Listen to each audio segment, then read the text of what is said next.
Helldivers, we interrupt your regularly scheduled programming to bring you this special edition of the Liberty. As ever, I'm your host, Vanguard, bringing you the latest developments on the front lines. Troops, our worst fears have come to pass. The squids have emerged from the Meridian Singularity, and we must repel them no matter the cost. In today's episode, the Illuminate have re-emerged, and it's up to each and every Helldiver to do their part for the cause. In light of this, we're excited to share new details regarding weapon customization with you all. In addition, the Superstore has been completely overhauled, and the way soldiers earn super credits is due to be significantly tweaked.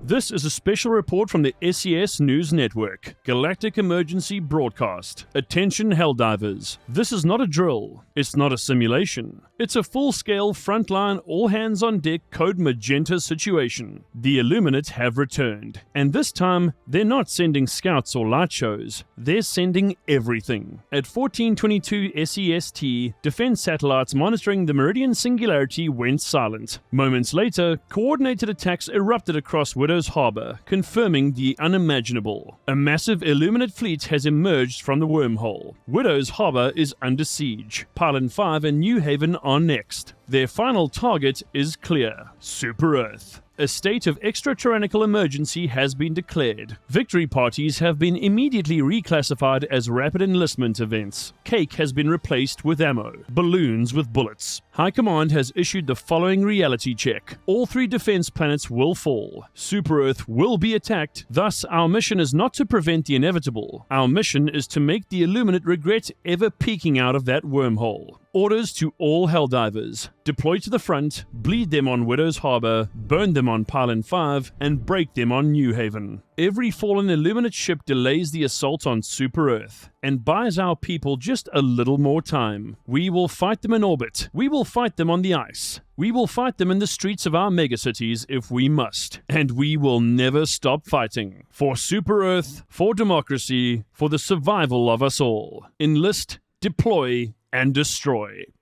And now we issue the special tactical briefing, codename patch 01.003.000, Helldivers of Super Earth. The Ministry of Defense is proud to announce major updates that ensure a more accurate, equitable, and satisfying extermination of all enemies of liberty. Extensive field testing and statistical validation have shaped these changes, enhancing our weapons and the way they function. Here's your classified briefing, direct from the Liberty. Weapon Systems Update, from Chaos to Control. Super Earth engineers have eliminated the random spread that plagued most ballistic weapons. Previously, bullets scattered like an untrained militia. Now your shot lands where your barrel points, rewarding skill and precision. Shotguns remain faithful to their holy scatter, but for rifles and pistols, their accuracy is more to spec. Expect more reliable performance, with sway mechanics replacing spread. Lighter weapons like pistols now exhibit more movement when fired while running, but crouching or standing still reduces the sway, granting more control. Accuracy is no longer left to chance. It's a matter of discipline.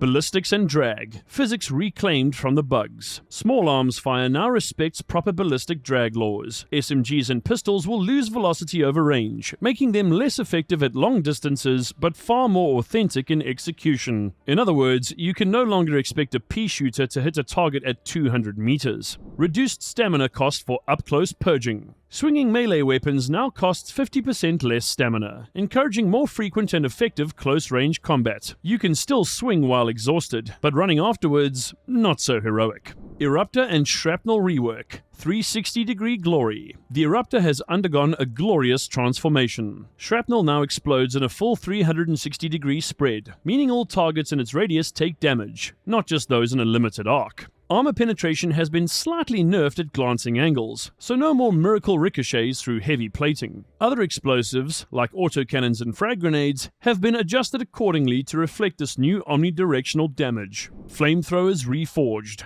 Bigger targets burn brighter. Flamethrowers now scale their fire damage with the size of the target. Light units, like scavengers, burn modestly, while heavy units such as chargers and bile titans ignite gloriously. Larger targets take longer to ignite, but suffer more sustained damage. Flamethrower magazines have been expanded, because you deserve more flame time. Additionally, it's now harder to accidentally incinerate yourself with a rogue pellet. The ultimatum has been overhauled. Previously, it functioned like a misclassified orbital shell. but no longer. Explosion damage has been doubled, with projectile impact damage rebalanced for a tighter destructive focus. The accelerator rifle now delivers true sniper justice, with reduced drag for dramatically higher damage at range. And now here are some weapon-specific balance highlights. Liberator. Spread reduced from 4 to 2. That's 2 centimeters inaccuracy at 100 meters, significantly tighter. The Knight has been reduced from 25 to 5, a truly knightly improvement. The Reprimand, once a joke at 80 centimeters at 100 meters, now reborn as a tool of precision. Finally, the Eruptor has an increased fire rate and fixed animation cancel. It's no longer a bug, it's completely intentional. Interestingly, intelligence reveals some significant changes to some enemy units as well. Illuminate warp ships now have health. Previously, the Illuminate U-ships only responded to demolition strength. Weapons like the Ultimatum, which had its demolition value nerfed, no longer worked properly against them. Now these ships have actual health bars. Once the shield is down, they can be damaged and eventually destroyed using the expendable anti-tank, recoilless rifle, or other anti-armor weapons.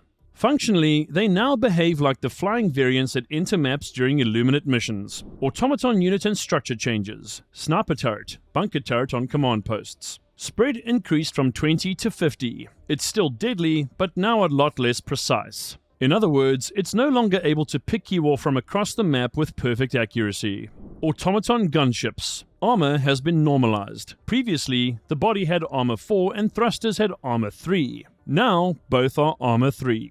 The main body also received a health buff. Previously, the gunship wouldn't fire its machine gun if it had rockets. Now it fires both rockets and machine guns, with more accuracy and aggression. The goal? You should now be able to take it down with sustained machine gun fire. But be warned, these gunships will now fight back a lot harder. Finally, we have the Automaton Bulk Fabricator. Although these are visually large, they had very little health. Now it has triple the health to match its intimidating size. Thankfully, it can still be destroyed using recoilless rifles, grenades and vents, or by targeting weak points. Just bear in mind that it might not be as easy as it was before. And this just in, but we have just received word that trooper behavior has also been augmented. A bug fix has seemingly been implemented by Joel for troopers that previously reloaded after every shot, even if they still had ammo. This severely limited their fire rate. Now troopers will only reload when they are actually out of ammo. This means more bullets in the air and a significant increase in baseline automaton difficulty. We're also proud to report that jump pack ragdolling has been tweaked. Helldivers using jump packs would often ragdoll on landing if they didn't cancel forward movement in time. The brake force has been increased, making it less likely you'll fall over after a full speed landing. This fix is especially helpful for recon builds with max sprint. It's still possible to ragdoll, but now it happens far less often, reducing frustration. Weapon customization and progression introduced. It's finally here. The long-awaited weapon customization feature has landed, and the battlefield will never be the same. After countless requests and tireless work by our techs, Helldivers now have the ability to fully personalize their primary weapons like never before. From barrel attachments to magazine sizes, sights to muzzle brakes, and underbarrel attachments, the freedom to fine-tune your weapon's performance is in your hands. Want to control recoil like a seasoned pro? Or perhaps you're after a weapon that offers precision with minimal flash? You can now tailor your gear to your exact specifications. Each primary weapon has its own set of unique customization options, so the possibilities are virtually endless. Whether you're adjusting for better accuracy, increasing ammo capacity, or making your weapon lighter for quicker handling, the choice is yours. For the most experienced soldiers, the addition of aesthetic patterns will ensure your weapons stand out, showing off your personal flair. So how exactly does it work? Simple. Reach rank 10, equip your weapon, and begin your missions. As you gain more experience with your weapon, it'll level up and unlock new attachments and patterns. But remember, good things take time. The more you use it, the better your weapon becomes. Once your weapon hits the right level, requisition resources can be used to purchase your new upgrades. As you continue your journey, new attachments will become available, ensuring you can always push your weapons to new limits. And with the endless opportunities to customize, no two Helldivers will look or play the same. But don't get too comfortable, this is just the beginning. High Command is committed to expanding the system even further, bringing you more attachments, more patterns, and more ways to personalize your weapons in future updates. It's time to step onto the battlefield and show everyone exactly who you are. Customize your weapons, upgrade your gear, and let the enemy know that Super Earth's finest is ready for anything. New FRV patterns available. The Ministry of Defense has authorized the release of new FRV patterns, showcasing the legacy of Super Earth's elite. Soon, Helldivers will be able to outfit their FRVs with designs inspired by the Viper Commandos, Freedom's Flame, Chemical Agents, and Truth Enforcers Warbonds.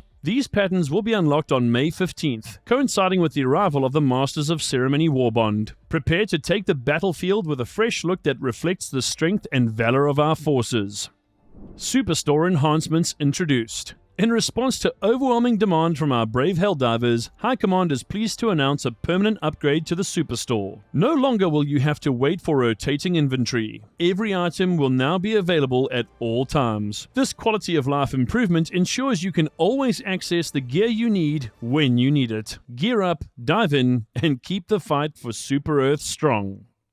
Tactical adjustments ahead. Warbonds and Supercredit system under review.